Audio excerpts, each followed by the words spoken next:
Okay, so hopefully this is recording this time. I finally decided I'm going to start doing podcasts. So here we go. Now, this was written on September 23rd, 2020. This is some pretty interesting information about the people that are in charge. All right, you ready? Senate releases report on Biden family corruption. Washington.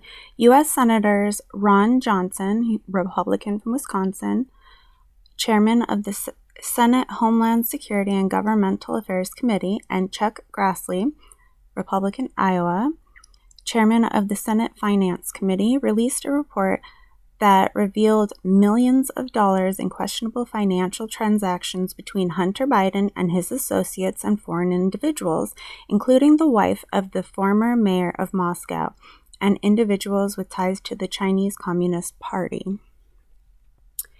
These were just some of the findings from their investigation into potential conflicts of interest arising from Hunter Biden accepting a position on the board of and taking millions of dollars from Burisma. That's Burisma, a Ukrainian energy company with a long-standing reputation for corruption, while his father, Joe Biden, was vice president and the public face of the Obama administration's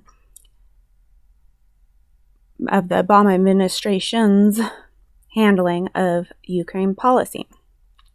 Findings from the chairman's investigation include, you ready? Okay. In early 2015, former deputy chief of mission in the U.S. Embassy in Kiev, Ukraine, George Kent, raised concerns to officials in Vice President Joe Biden's office about the perception of a conflict of interest with respect to Hunter Biden's role in Burisma's board. Kent's concerns went unaddressed, and in September 2016, he emphasized in an email to his colleagues, furthermore, the presence of Hunter Biden on the Burisma board was very awkward for all U.S. officials pushing an anti-corruption agenda in Ukraine. In October 2015, senior State Department official Amos Hochstein, Hochstein, raised concerns with Vice President Biden, as well as with Hunter Biden, that Hunter Biden's position on Burisma's board enabled Russian disinformation efforts and risked undermining U.S. policy in Ukraine. Hunter Biden was serving on Burisma's board, supposedly consulting on corporate governance and transparency, when Burisma owner Mykola Zlochevsky allegedly paid a $7 million bribe to officials serving under Ukraine's Prosecutor General Vitaly Yarema to shut the case against Zlochevsky. George Kent testified that this bribe occurred in December 2014, 7 months after Hunter Biden joined Burisma's board. And after learning about it, he and the resident legal advisor reported his allegation to the FBI. In addition to the over $4 million paid by Burisma to Hunter Biden and his business partner, Devon Archer, for membership of the board, Hunter, his family, and Archer received millions of dollars from foreign nationals with questionable backgrounds. Devon Archer received $142,300 from Kengiz Rakivshev of Kazakhstan, purportedly for a car the same day Vice President Joe Biden appeared with Ukrainian Prime Minister Arseniy Yatsenyuk, Yasenyukand,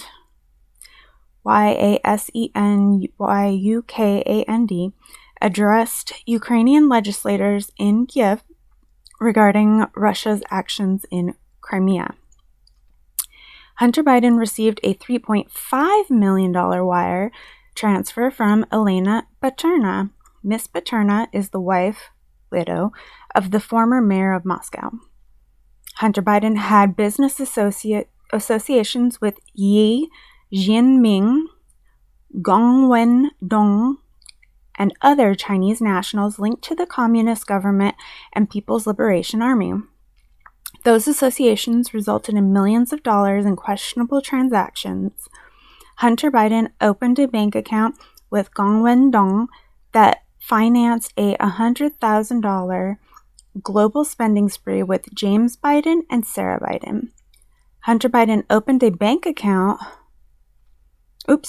Hunter Biden also moved millions of dollars from his law firm to James Biden's and Sarah Biden's firm. Upon being questioned about the transaction, Sarah Biden refused to provide supporting documentation and information to more clearly explain the activity. The bank subsequently closed the account. Good. Hunter Biden paid non-resident women who were nationals of Russia or other Eastern European countries and who appear to be linked to an Eastern European prostitution or human trafficking ring. As outlined in Senate Resolution 70, the Senate Homeland Security and Governmental Affairs Committee has the express authority to study or investigate the efficiency and economy of operations of all branches of the government, including the possible existence of corruption or unethical practices, and conflicts of interest. The Senate Finance Committee has broad jurisdiction over the United States government and Department of Treasury and the Financial Crimes Enforcement Network, FinCEN, which includes oversight jurisdiction over potential financial crimes. You can find the full report at hsgac.senate.gov/download/hsgac-finance-report. Copies of the investigation's interview transcripts and exhibits is also available there as well. Okay, so there's that. Lots and lots of money. All right, next. Okay, so this was sent June 22nd, 2018, to Mr. Fairweather from, carbon copy or whatever, to Amir Sugat. Subject: grave concern about the redacted Duma report, DOUMA report. Dear Bob, I wish to express as a member of the FFM team that conducted the investigation into the alleged chemical attack in Duma on 7 April, my gravest concern at the redacted version of the FFM report, which I understand was at the behest of the ODG. After reading this modified report, which incidentally no other team member who deployed into Duma has had the opportunity to do, I was struck by how much it misrepresents the facts.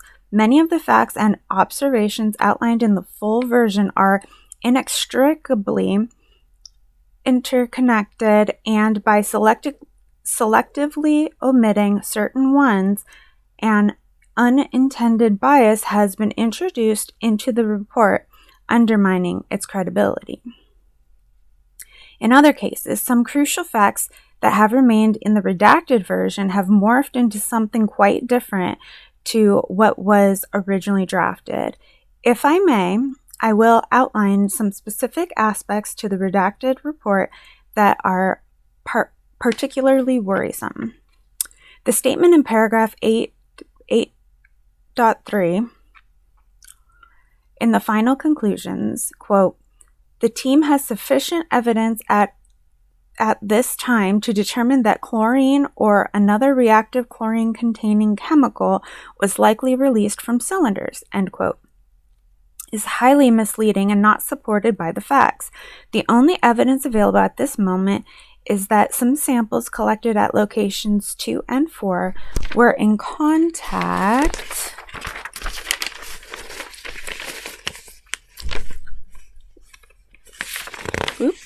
were in contact with one or more chemicals that contain a reactive chlorine atom. Such chemicals could include molecular chlorine, phosgene, cyanogen chloride, hydrochloric acid, hydrogen chloride, or sodium hypochlorite, the major ingredient of household chlorine-based bleach. Purposely singling out chlorine gas as one of the possibilities is disingenuous. It is also worth noting that the term reactive chlorine-containing chemical used in the redacted report is, in fact, inaccurate. It actually describes a reactive chemical that contains chlorine, which itself, the chlorine, is not necessarily reactive. Example, chlorophenol. The original report uses the more accurate term, a chemical containing reactive chlorine. Okay. The redacted report states that the gas was likely released from the cylinders in location 2 and 4. The original report purposely emphasized the fact that although the cylinders might have been the sources of the suspected chemical release, there was insufficient evidence to affirm this. It is possible the error was simply a typo. This is a major deviation from the original report. Paragraph 8.2 states that, quote, based on the high levels of various chlorinated organic derivatives, ... detected in environmental samples, end quote. Describing the levels as high likely overstates the extent of levels of chlorinated organic derivatives detected. They were, in most cases, present only in parts per billion range, as low as 1 to 2 parts per billion, which is essentially trace quantities. The original report discusses in detail the inconsistency between the victim's symptoms as reported by witnesses and seen in video recordings, omitting this section of the report, including the epidemiology, which has been removed in its entirety, has a serious negative impact on the report, as this section is inextricably linked to the chemical agent identified. It either supports or detracts from the confidence in the identity of any possible chemical. In this case, the confidence in the identity of the chlorine or any choking agent is drawn into question precisely because of the inconsistency with the report and observed symptoms. The inconsistency was not only noted by the FFM team, but strongly supported by 3 toxicologists with expertise in exposure to CW agents. All right. The original report has extensive sections regarding the placement of the cylinders at both locations, as well as the relative damage caused by the impact points, compared to that caused to the cylinders suspected of being the sources of the toxic chemical. These sections are essentially absent from the redacted report. This information was important in assessing the likelihood of the presence of toxic chemicals versus the use of toxic chemicals. A feature of this investigation and report was the robust and extensive scientific basis for sampling plans and analyzing the data collected. A comprehensive bibliography of peer-reviewed science literature was attached to support and enhance the credibility of the work of the mission. This has unfortunately been omitted from the redacted report. By singling out chlorine above other equally plausible substances containing reactive chlorine and on the perceived credibility of the report, and by extension that of the organization, I am requesting that the fact-finding report be released in its entirety, as I fear that this redacted version no longer reflects the work of the team. The original report contains facts and observations that are equally valid. The fact that inconsistencies are highlighted or observations are not fully understood does not justify their omission. The inconsistencies in observations are based on the evidence and data collected. Further information in the future may help resolve them, but the facts as they stand at present will not alter and need to be reported. If the redacted version is to be released, I respectfully request to attach my differing observations in accordance with the spirit of paragraph 62 of part 2 of the verification annex of the CWC. Organization for the Prohibition of Chemical Weapons, John D. Whitlan, Wittlaan, 32, 2517, Jr., The Hague, Netherlands. And working together for a world free of chemical weapons. So this was a chemical weapon report that was basically redacted and changed so that it favored their narrative. Go figure. All right. I hope you enjoyed this. Please like, subscribe. I also have a blog. I'm going to try to put it down in the box below. This is literally my very, very first podcast, so bear with me as I try to figure this out. All right. Peace and love.